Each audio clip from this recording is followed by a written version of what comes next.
Gita jewellery Hanamkonda ప్రారంభోత్సవ offer flat 20% VA December 14 నుండి 22 వరకు.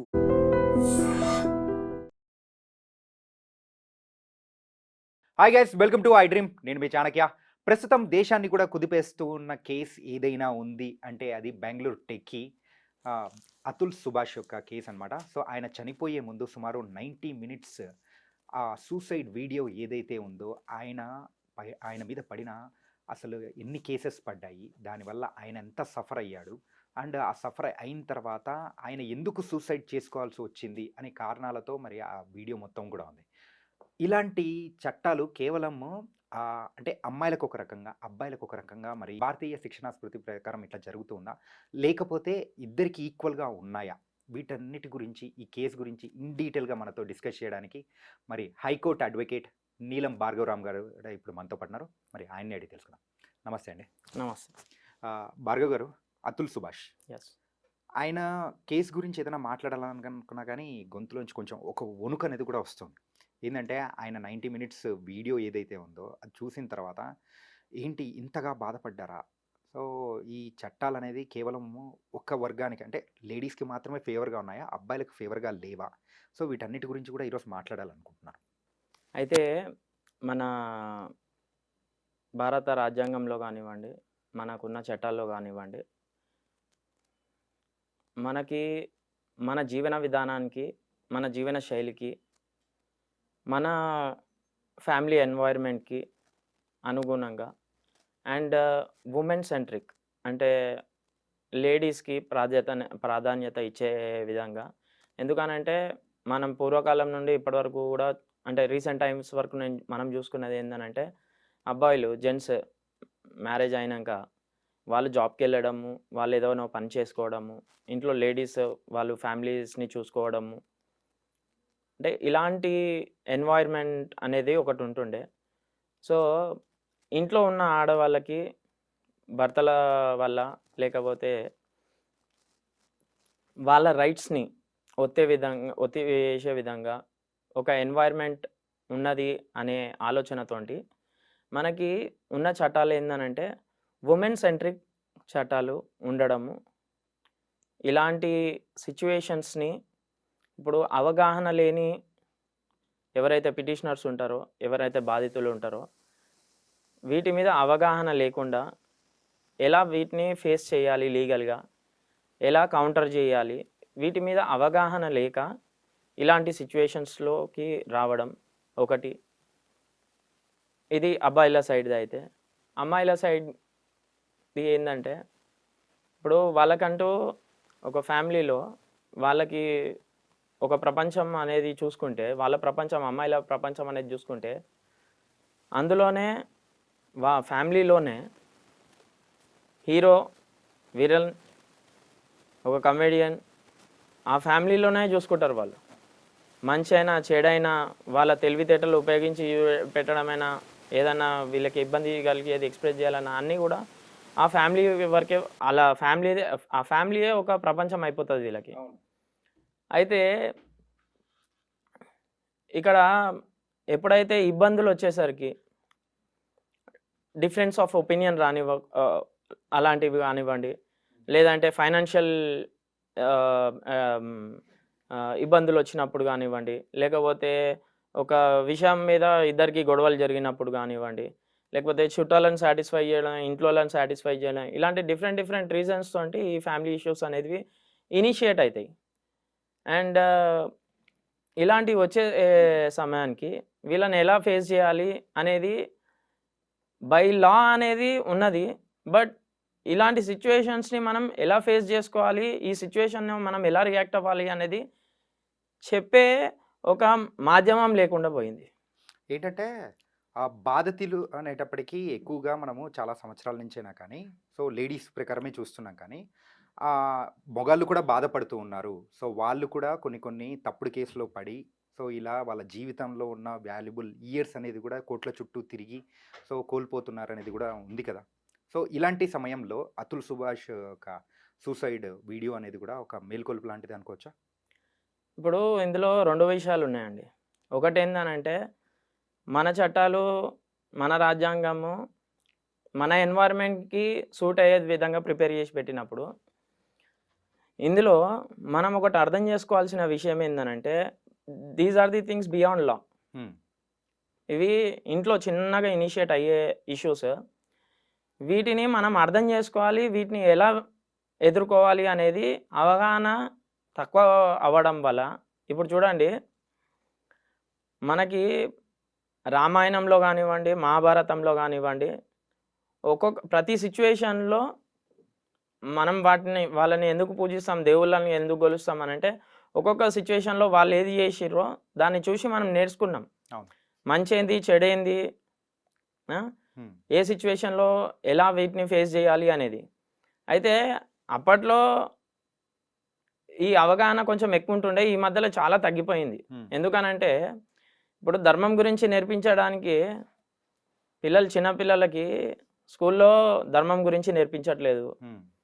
ఇంటికి వచ్చినాక ఇంట్లో ఏమైనా నేర్పిస్తారా అని అంటే సిచ్యువేషన్ ఎట్లయిపోయింది అని అంటే ఎవరి జాబ్లో వాళ్ళే, ఇంట్లో పనులు కూర్చోబట్టి ఇది మంచి ఇది చెడు, ఇది మన పురాణాల్లో ఇది ఉండే, ఇట్లా జరిగింది, ఇలా జరిగినందుకే ఇలా అయ్యింది అని ఒక అవగాహన అనేది ఇయ్యలేని పరిస్థితి. అది స్కూల్లో అయినా ఇంట్లో అయినా, గుడికి వెళ్తే అక్కడ గుడిలో మనకి జరిగే ప్రోగ్రామ్స్ అయినా కానీ. అయితే నేనేమంటున్నా, వీటిని కొంచెం డీప్గా అండర్స్టాండ్ చేసుకోవాలి. ఎందుకనంటే ఈ ఇష్యూస్ పెద్ద పెద్ద ఏదో క్రిమినల్ యాక్ట్స్ వల్ల జరిగేటివి కావు. చాలా చాలా చిన్న చిన్న విషయాలలో తోటి మనస్పర్ధలు క్రియేట్ అవుతాయి. అయితే మనం ఫస్ట్ మన పిల్లలకి చిన్న ఏజ్ నుండే, అమ్మాయి అయినా అబ్బాయి అయినా కానీ చిన్న ఏజ్ నుండే ధర్మం పట్ల అవగాహన పెంచాలి. మన సంస్కృతిలో, మన సాంప్రదాయంలో పెద్దవాళ్ళకి ఎట్లా రెస్పెక్ట్ ఇస్తాము, మ్యూచువల్ అండర్స్టాండింగ్ ఎట్లా ఉండాలి, మ్యూచువల్ రెస్పెక్ట్ ఎట్లా ఇవ్వాలి, ఇంకో పర్సన్ తోటి మనం లైఫ్ షేర్ చేసుకునేటప్పుడు మన ఎక్స్పెక్టేషన్స్ ఏంది, ముందే మనం అవన్నీ డిస్కస్ చేసుకోవడము, వాళ్ళు ఏందో అనేది మనం అర్థం చేసుకోవడం, ఇవన్నీ ఏందనంటే ఒక స్టెప్ బై స్టెప్ ప్రాసెస్. మనం ఇవన్నీ వదిలేసి అమ్మాయిని చూసినామా, లేదా వాళ్ళ అబ్బాయి ఫైనాన్షియల్ సిచ్యువేషన్ చూసినామా, ఇది మాత్రమే లిమిట్ చేసుకొని ఈ కోణాల్లో మాత్రమే ముందుకెళ్ళి పెళ్లి చేసుకోవడాలు, ఇలాంటి సిచ్యువేషన్స్ వల్లనే ఇవన్నీ ఇబ్బందులు వస్తున్నాయి. ఇందులో ఇంకో విషయం ఏంటంటే ఇప్పుడు అబ్బాయిలకి లాస్ ఒకలాగున్నాయి, అమ్మాయిలకు ఒక లాగున్నాయి అని కంప్లీట్గా అనలేం. ఎందుకనంటే చట్టాలు ఎట్లుంటాయి అని అంటే బాధితునికి న్యాయం చేయనికనే ఉంటాయి. అయితే ఇక్కడ మనం అర్థం చేసుకోవాల్సింది ఏంటంటే అమ్మాయిలు బాధితుల్లాగా ముందుకు వస్తున్నారు, అబ్బాయిలు బాధితుల్లాగా ముందుకు రాలేకపోతున్నారు for whatsoever the reason. ఇప్పుడు ఫర్ ఎగ్జాంపుల్ ఒక చిన్న ఇన్స్టెన్స్, ఒక అబ్బాయి వచ్చి పోలీస్ స్టేషన్లో నన్ను నా వైఫ్ కొట్టింది, లేదా నన్ను టార్చర్ చేస్తుంది, ఫిజికల్గా నాకు హరాస్మెంట్ చేస్తుంది అని చెప్తే what will be the first reaction of the officer? ఏముంటుంది, ఏం లేరా పో బాబు, అందరి ఇళ్ళల్లో జరుగుతుంది అని చెప్పేసి అంటుంటారు. అదే లేటెస్ట్ ది సేమ్ వే అమ్మాయి వచ్చి నన్ను మా హస్బెండ్ కొడుతుండు, నన్ను హరాస్ చేస్తుండు, సరే ఆ డౌరీ వాళ్ళు ఇచ్చిరా, వీళ్ళు తీసుకున్నారా, అది పక్కకు పెట్టేస్తే డౌరీ హరాస్మెంట్ చేస్తుండు అని అంటే what is the first reaction of the police? Is to register an first report, first information report, that is FIR. So ఈ ఆలోచన విధానంలో కూడా మార్పు రావాలి. ఇప్పుడు ఎదుటోళ్ళు ఎలా రిసీవ్ చేసుకుంటారు అనే దాని మీదనే మన ఆలోచన పెడితే రిజల్ట్స్ అనేది వేరేలాగా ఉంటాయి. మనకేం కావాలి, మనం దేని గురించి చేస్తున్నాము అనేది మనకు క్లారిటీ ఉండాలి, దానికి ఫాస్ట్ ఫార్వర్డ్గా ముందుకు వెళ్తూనే ఉండాలి. ఇప్పుడు కొన్ని కేసెస్లో ఇప్పుడు ఫర్ ఎగ్జాంపుల్ ఇప్పుడు అమ్మాయి మన మీద కేసు పెట్టింది, అమ్మాయి కేసు పెట్టే వరకు వచ్చింది అని అంటే ఒకవేళ అమ్మాయి సరే ఈ అతుల్ సుభాష్ కేసులో మనకి కొన్ని బ్రీఫ్ ఫ్యాక్ట్స్ ఉన్నాయి. ఏమని అమ్మాయి సైడ్ నుండి తనకి హరాస్మెంట్ అవ్వడము, ఫైనాన్షియల్గా కానివ్వండి, ఇంకేదన్నా వగైరా అన్ని అలిగేషన్స్ ఉన్నాయి. ఈ అలిగేషన్స్ అతుల్ సుభాష్ లాంటి వ్యక్తికి ఎక్స్పీరియన్స్ చేసేటప్పుడు, ఎక్స్పీరియన్స్ చేసేటప్పుడే మనం ఐడెంటిఫై చేసి బయటపడాలి. ఇప్పుడు ప్రతిసారి మనం ఒక లీగల్ నోటీస్ పంపించిన మాత్రాన, ఒక చిన్న లీగల్ నోటీస్ పంపించినంత మాత్రాన అమ్మాయితో మనం మన సంబంధాలు తెగొట్టుకుంటున్నాము అనే రూట్లో వెళ్తున్నామని దాని అర్థం కాదు. ఇప్పుడు ఫర్ ఎగ్జాంపుల్ లేడీస్ ఉంటారు, ఏదో చిన్న మనస్పర్ధలు వచ్చారు, ఇంటికి వెళ్తారు, కొంచెం ఫ్యామిలీ వెల్ సెటిల్డ్ ఉందనుకోండి, అక్కడనే ఉంటారు, ఈయన ఎంత రిక్వెస్ట్ చేసినా కానీ రారు. అలాంటప్పుడు మనం ఏం చేస్తాము, సరే వచ్చినప్పుడు చూసుకుందాం అని అనుకుంటాం. మనకి ఎంత మనం ప్రయత్నించినా సరే వాళ్ళు అవతల సైడ్ నుండి రెస్పాన్స్ లేనప్పుడు మనం ఏం చేస్తామనంటే సరే వచ్చినప్పుడే చూసుకుందాము అని అనుకుంటాం. అది రాను రాను ఏమవుతుంది, అదొక 498A కేసు కింద డైవర్ట్ అవుతుంది. 498A కేసుకి డైవర్ట్ అవ్వడానికి పెద్ద ఇంగ్రీడియంట్స్ ఏం అవసరం లేదు. సింపుల్ అలిగేషన్స్ ఎఫ్ఐఆర్లో పెట్టేస్తారు.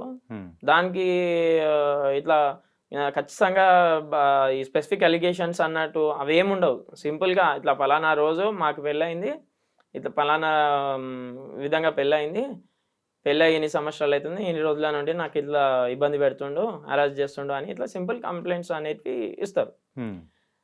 అయితే ఇలాంటి సిచ్యువేషన్స్లో మనం ఏం చేయాలని అంటే, మనకి అసలు అబ్బాయిలకి అనుగుణంగా చట్టాలే లేవు అనే మైండ్ సెట్ల నుండి బయటకు వచ్చి, అసలు ఇప్పుడు ఒక అమ్మాయి మనల్ని ఆ సిచ్యువేషన్కి తీసుకొచ్చింది అన్నప్పుడు మనకు ముందే తెలిసిపోతుంటుంది, అరే సంథింగ్ ఈజ్ గోయింగ్ రాంగ్ అని. నార్మల్ లైఫ్ మనం అందరు రెగ్యులర్ లైఫ్లో చూస్తుంటాం, మన మమ్మీ వాళ్ళు, చిన్నమ్మ వాళ్ళు, పెద్దమ్మ వాళ్ళు అందరు పెళ్ళిళ్ళు చేసుకొని ఇప్పుడు వాళ్ళ పిల్లలు అంటే మనకు అన్నల్లో, తమ్ముల్లో, అక్క చెల్లెలు, మళ్ళీ వాళ్ళకి పెళ్ళిళ్ళై అంత నార్మల్ లైఫే ఉంటుంది. బట్ కొన్ని అవుట్ ఆఫ్ ది బాక్స్ లో వెళ్తుంటాయి ఈ సంసారాలు అనేవి. అలాంటి ఎప్పుడు మనకి సెన్స్ అయినప్పుడు ఇమీడియట్గా ఏం చేయాలంటే, ఇప్పుడు ఫర్ ఎగ్జాంపుల్ ఇందాక చెప్పినట్టు అమ్మాయి వెళ్ళిపోయింది అని అంటే ఒక నోటీస్ పంపించాలి అడ్వకేట్ త్రూ. ఏమని, రిజిస్టరేషన్ ఆఫ్ కాంజుగల్ రైట్స్ కోసం. ఓకే, అంటే నువ్వు నా వైవాహిక జీవితంలో నాకు ఎలాంటి రీజన్ చెప్పకుండా నువ్వు వెళ్ళిపోయినావు, నీకు ఏమైనా ఇబ్బంది ఉంటే నాకు చెప్పు, మనం ఇద్దరం కలిసి ఉందాము, ఇట్లా చెప్పకుండా చేయకుండా వెళ్ళిపోతే ఏందని అర్థం దానికి. ఓకే అని చెప్పి మనం ఒక నోటీస్ పంపిస్తాం, నువ్వు వచ్చి మళ్ళీ జాయిన్ అయిపో మన సంసారిక జీవితంలో, లేదనంటే నేను లీగల్ యాక్షన్ తీసుకుంటా అని. ఓకే, ఇలాంటివి. ఇంకోటి, ఇప్పుడు అమ్మాయి నుండి మనకు టార్చర్ అవుతుంది, హరాస్మెంట్ అవుతుంది. ఓకే, మీరు ఇందాక మనం చెప్పుకున్నట్టు పోలీస్ స్టేషన్కి వెళ్ళి కంప్లైంట్ ఇస్తే తీసుకోకపోతే మ్యాజిస్ట్రేట్ని అప్రోచ్ అవ్వాలి త్రూ ప్రైవేట్ కంప్లైంట్. అండ్ ఇవి రిపీటెడ్ ఇన్స్టాన్సెస్లో అవుతాయి కాబట్టి if not once or twice at least third time అయినా కానీ make sure you collect some evidence. Okay, be it voice sample or a video sample. ఏందనంటే చెప్పే వాళ్ళకి అపోజిట్ మెజిస్ట్రేట్కి అయినా కానీ, సార్ ఇది జరుగుతుంది, ఇలా జరిగింది నాతోటి, అందుకనే నీ స్టెప్ తీసుకోవాల్సి వచ్చింది అని చెప్పి ఆ ముందు జాగ్రత్త చర్యలు అనేది తీసుకోవాలి. అండ్ ఇంకొన్ని కేసెస్లో ఇప్పుడు డబ్బులు అడుగుతుంటారు, అంటే కొంచెం అబ్బాయి సెటిల్డ్ ఉన్నా లేకపోతే అబ్బాయి రెగ్యులర్ మంచి జాబ్ చేస్తున్నా కానీ ఫ్యామిలీ వాళ్ళు అంటే ఇవి రెగ్యులర్గా వచ్చాయి ఇలాంటి కేసెస్.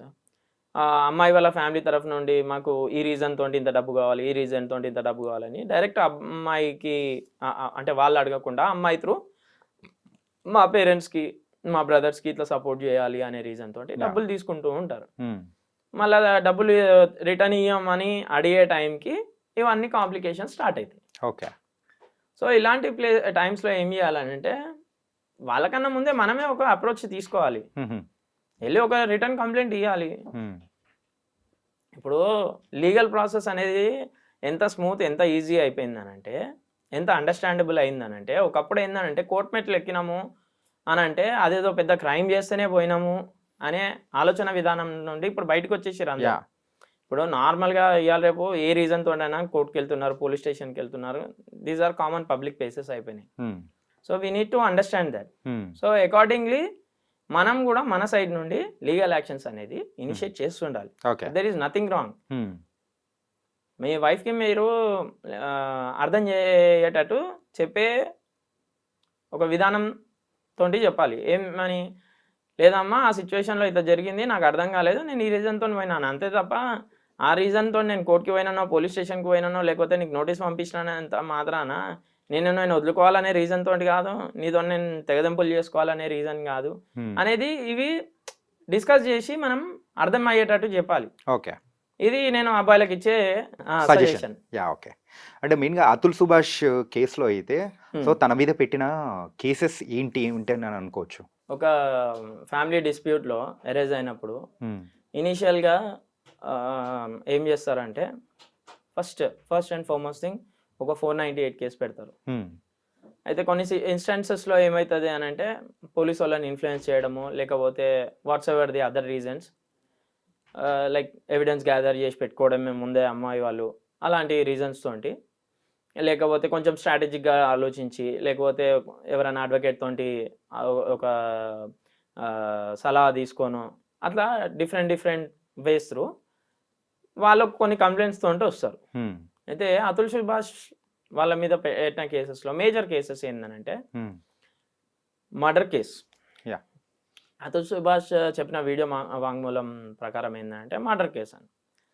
సరే, మర్డర్ కేసు పెడితే వీడు పెద్ద క్రిమినల్ కదా అన్నట్టు అందరూ అనుకుంటారు. అయితే అక్కడ జరిగింది ఏంటి అని అంటే మర్డర్ కేసు ఏంటంటే వీడు తీసుకుపోయి కత్తితో పొడిచిందో గన్నుతో కాల్చిందో కాదు.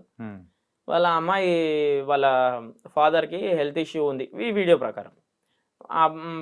వాళ్ళ ఫాదర్కి హెల్త్ ఇష్యూ ఉన్నది, ఆయన చనిపోయిండు. చనిపోయిన 8 నెలల వరకు అంతా నార్మల్గానే ఉన్నది. ఈ అబ్బాయి కలిసి ఉన్నారు, అంతా ఎవ్రీథింగ్ ఈజ్ గోయింగ్ ఫైన్. ఎప్పుడైతే ఈ ఇష్యూ అనేది బయటకు వచ్చినదో, ఐ మీన్ వీళ్ళు సపరేట్ అవ్వడము, కేసెస్ పెట్టుకోవడము అక్కడి వరకు వచ్చిందో, అప్పుడు ఏం చేసిందనంటే అమ్మాయి నార్మల్ డౌరీ హరాస్మెంటే కాకుండా వీళ్ళు చేసిన డౌరీ హరాస్మెంట్ వల్లనే మా నాన్నగారు చనిపోయారు. అది కూడా యాడెడ్ చేశారు. అదొకటి. ఇంకా ఈ 498 కేసు ఇది నార్మల్గా వచ్చే కేసే. దాంతోపాటు 506, 509 ఈ సెక్షన్స్ యాడ్ చేపించి ఇట్లా కేసెస్ ఇనిషియేట్ అయితే చేశారు. మళ్ళీ తర్వాత ఏం చేసిర్రు అని అంటే ఒక మెయింటెనెన్స్ కేసు వేసారు. ఆ మెయింటెనెన్స్ కేసులో ఏం చెప్పారంటే అంటే అప్పటికే ఈ అమ్మాయి బీటెక్ చేసింది, ఎంబీఏ కూడా చేసింది, సమ్ ఫైనాన్స్ స్ట్రీమ్లో ఎంబీఏ కూడా చేసింది. ఈమె వెల్ ఎడ్యుకేటెడ్. ఈ అబ్బాయి నన్ను వదిలేసిపోయింది కాబట్టి సెక్షన్ 125 సిఆర్పిసి కింద మెయింటెనెన్స్ కేసు ఫైల్ చేసింది. ఇనీషియల్లీ సమ్ 1 lakh అడిగింది, తర్వాత అది సరిపోదు అన్నట్టు 2 lakhs అడిగింది. తర్వాత కోర్టు వీళ్ళకి ఆర్డర్ ఇచ్చేటప్పుడు ఇద్దరికి కూడా 40,000 బాబుకి 2 సంవత్సరాలు కూడా ఉన్నాయి ఆ బాబుకి, నెలకి 40,000 ఖర్చు చేయడానికి మెయింటెనెన్స్కి కోర్టు ఆర్డర్ ఇచ్చింది. అమ్మాయికి కూడా 40,000 అని చెప్పి కోర్టు ఆర్డర్ ఇచ్చింది. అట్లనే ఇంకొక కేసు వచ్చేసి మేజర్ కేసు డైవర్స్ పిటిషన్ అమ్మాయి వేసింది. ఆ అమ్మాయి డైవర్స్ పిటిషన్ వేసి ఏం చేసింది అని అంటే 6 నెలల తర్వాత డైవర్స్ విత్డ్రా చేసుకుంది. ఓకే. విత్డ్రా ఎందుకు చేసుకుంది అని అంటే ఇప్పుడు జనరల్గా ఈ డివోర్స్ కేసెస్లో అలిమనీ ఏదైతే ఉంటుందో నార్మల్గా ఏం చేస్తారని అంటే అమ్మాయి కాదు అబ్బాయి డైవర్స్ వేస్తే అలిమనీ ఎక్కువ వస్తుంది అనే ఒక ఆలోచన, ఇది ఒక స్ట్రాటజీ ఉంటుంది. అయితే ఈ అమ్మాయి ఆల్రెడీ డైవర్స్ చేసేసింది కాబట్టి ఈ అమ్మాయి ఏం చేసింది, లేదు నాకు మా అడ్వకేట్ మిస్గైడ్ చేసిండు, మా అడ్వకేట్ నాకు తెలియకుండానే నా పిటిషన్ ఫైల్ చేసిండు. ఇదంతా ఎప్పుడు 6 నెలల తర్వాత ఓకే ఈమె సబ్మిషన్ కోర్టులో డైవర్స్ పిటిషన్ విత్డ్రా చేసుకునేటప్పుడు 6 నెలలు కోర్టుకు వెళ్ళింది నాకు డైవర్స్ కావాలని. ఎక్కడెక్కడ సంతకాలు పెట్టాలో పెట్టింది. ఈ అమ్మాయి ఏమి చదువురాని అమ్మాయి కాదు, చదువుకోని అమ్మాయి కాదు, అన్నీ తెలుసు, అంతా జరిగినట్టే, అంతా నార్మలే అని అయింది ప్రాసెస్. డివోర్స్ ప్రాసెస్ ఏదైతే ఉంటుందో ఆ ప్రొసీజర్ అయింది. 6 నెలల తర్వాత వచ్చి విత్డ్రా చేసుకుంది. ఓకే. ఇది ఒక మెయిన్ అలిగేషన్ అవుతుంది. ఇంకొకటి ఏంటంటే డీవీసీ కేసెస్. ఆ డీవీసీ కేసు ఎట్లా వేసింది అంటే domestic violence case. Domestic violence case వేసిన తర్వాత 2 ఇయర్స్ వరకు అమ్మాయి అపియర్ అవ్వలేదు, అమ్మాయి అడ్వకేట్ అపియర్ అవ్వలేదు. కోర్టు ఏం చేస్తుంది, కేసు కొట్టేసింది. 2 years తర్వాత మళ్ళీ అది రీఓపెన్ చేయమని మళ్ళా హైకోర్టులో ఈ అమ్మాయి ఏదైతే 498 కేసు ఉంది కదా అది ఫాస్ట్ ట్రాక్ చేయమని చెప్పి ఈ మెయింటెనెన్స్ కేసు ఏదైతే సెక్షన్ 125 సిఆర్పిసి ప్రకారం ఈ అమ్మాయి వేసిందో ఆ కేసుని ఫాస్ట్ ట్రాక్ చేయమని చెప్పి ఇట్లా డిఫరెంట్ కేసెస్ వేసి, ఇంకోటి ఈ అల్యూమినియం ఏదైతే మనం డిస్కస్ చేసామో ఇనీషియల్గా 1 crore డిమాండ్ చేసి తర్వాత 3 crores వరకు డిమాండ్ చేయడం. అండ్ ఈ మెయింటెనెన్స్ కేసులో ఎట్లా ఉంటుంది అంటే, ఒకసారి మనకు ఒక ఆర్డర్ వచ్చింది అనుకోండి, ఆ ఆర్డర్ని మనం కంప్లై చేస్తున్నాము, కంప్లైంట్ చేసేటప్పుడు ఫర్దర్గా ఇంకో పిటిషన్ వేస్తారు వాళ్ళు, చేంజ్ ఆఫ్ సర్కమ్స్టాన్సెస్ అని.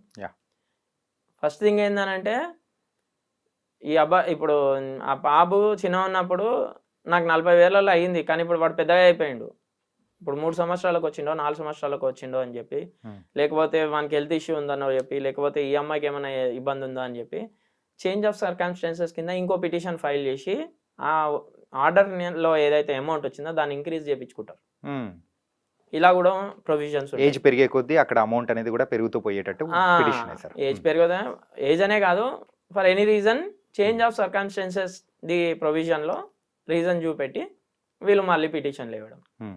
సో ఇవన్నీ చూసి అండ్ జ్యుడిషియల్గా ఆయనకు జరిగిన ఇబ్బందులు అవి కూడా ఆయన వీడియోలో చెప్పడము, కరప్షన్ ప్రాక్టీసెస్ అక్కడ ఏమేమి జరిగినా అవన్నీ వీడియోలో చెప్పడము, ఇవన్నీ ఆయనే ఎలా అనంటే, మా తమ్ముడు బీహార్లో ఉంటాడు, నేను నా పెళ్ళైన తర్వాత 2 రోజులే పోయినా, అతులు చెప్పిన స్టేట్మెంట్ ఇది, 2 రోజులే నేను వెళ్ళింది పెళ్ళైన తర్వాత, 2 రోజులు ఇంటికి వెళ్తే మా తమ్మునికి ఏం తెలియదు, వాడిని కేసులో ఇరికిచ్చారు. మా అమ్మ నాన్న ఎంత ఏజ్డ్ పర్సన్స్, కోవిడ్ టైంలో వచ్చి కోడలికి అతుల్ వాళ్ళ వైఫ్కి ఎంత సేవ చేసుకుందో అది కూడా ఎక్స్ప్లెయిన్ చేసిండు. సో ఇవన్నీ చూసి ప్లస్ ఈ ఫైనాన్షియల్గా ప్లస్ ఇంకోటి, ఆయన కోర్ట్ హియరింగ్స్కి అటెండ్ అవ్వాలంటే బెంగళూరు నుండి రావాలి. అవును, బెంగళూరు నుండి ఇక్కడికి రావడం అనేది ఆయనకి చాలా ఇబ్బంది మరి.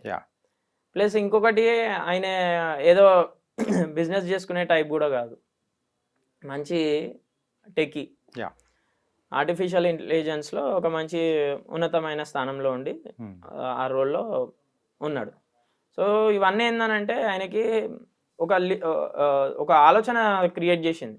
మెంటల్గా అయితే కంప్లీట్గా డిస్టర్బ్ అయిపోయాడు మనిషి, అయితే డిస్టర్బ్ అయిపోయిండు. కానీ ఒక ఆలోచన ఏం క్రియేట్ అయిందంటే ఆయనకి, నేనే ఇంతగానం సంపాదించి ఇంత తెలివి ఉండి ఇంత చదువుకొని నేనే ఇట్లా ఫేస్ అవుతుంటే సమాజంలో, అక్కడ ఇప్పుడు ఆయన చెప్పేటప్పుడు అంటాడు, మీరు ఏదన్నా సివిల్ కోర్ట్కి రండి, ఫ్యామిలీ కోర్ట్ దగ్గరికి రండి, మీరు వెళ్తుంటే మీరు వెళ్ళే దారిలో మిమ్మల్ని ఇట్లా పక్కకి ఎవరైనా తలుపుకుంటూ వెళ్ళారనుకోండి, తలిగిన ప్రతి ఒక్కరికి పిలిచి అడగండి అబ్బాయికి, ఆయన ఫేస్ చేసే ప్రాబ్లమ్స్ చెప్తాడు.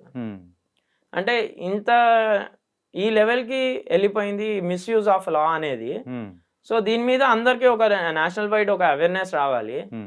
అండ్ ఇదేదో నేను నార్మల్గా మా వైఫ్ ఏదో నాకు ఇబ్బంది పెట్టింది, నేను ఇట్లా ఇది చేసుకున్నాను అని చెప్పి నేను చచ్చిపోతాను అంటలే, బట్ ఆయన మన సిస్టమ్కి ఒక క్వశ్చన్ చేసి వెళ్ళిండు. ఏంటంటే ఇది జరుగుతుంది, దీన్ని చేంజ్ చేయండి. 75 సంవత్సరాల స్వతంత్ర భారతదేశంలో ఈరోజు మనము ఎక్కడ కూర్చున్నాం అని అంటే 33% ఉమెన్ రిజర్వేషన్ని బిల్ పాస్ చేయించుకున్న ప్లేస్లో కూర్చున్నాం. It took us 75 years. But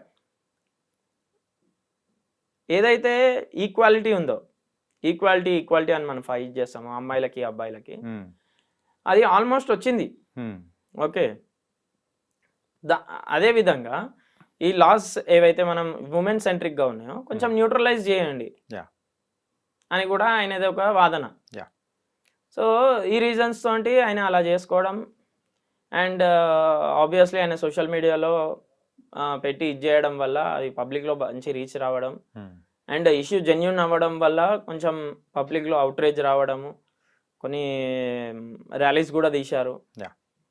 so ఇదేందనంటే సమాజంలో చేంజెస్ ఎట్లయితే వస్తున్నాయో దానికి అనుగుణంగా మనం చట్టాలు చేసుకుంటూ పోతున్నాం.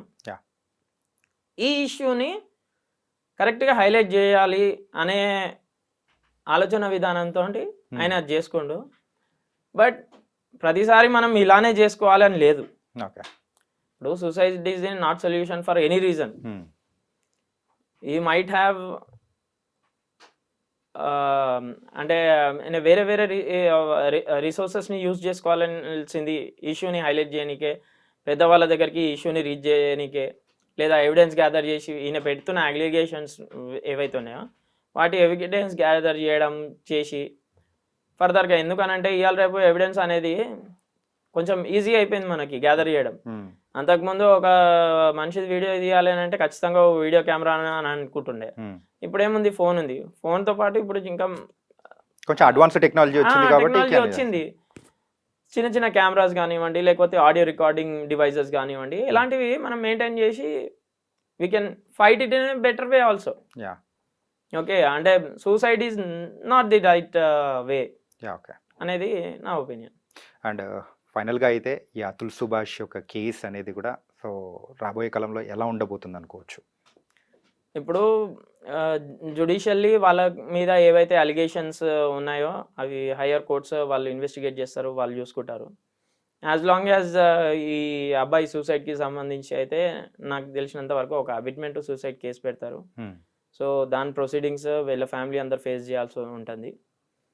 అండ్ ఆ కేసులో ఆయనకి న్యాయం జరగాలి అని చెప్పి జరిగిన తర్వాతనే నా ఆస్తికల్ని కలపాలని చెప్పి, లేకపోతే వాళ్ళకి పనిష్మెంట్ పడకపోతే అక్కడ కోర్టు ముందు ఉన్న డ్రైనేజ్లో నా ఆస్తికలకి పడేయండి, అదొక మెసేజ్ లాగా వెళ్ళాలి అని చెప్పి ఆయన రిక్వెస్ట్ చేయడం, వాళ్ళ ఫ్యామిలీ తోటి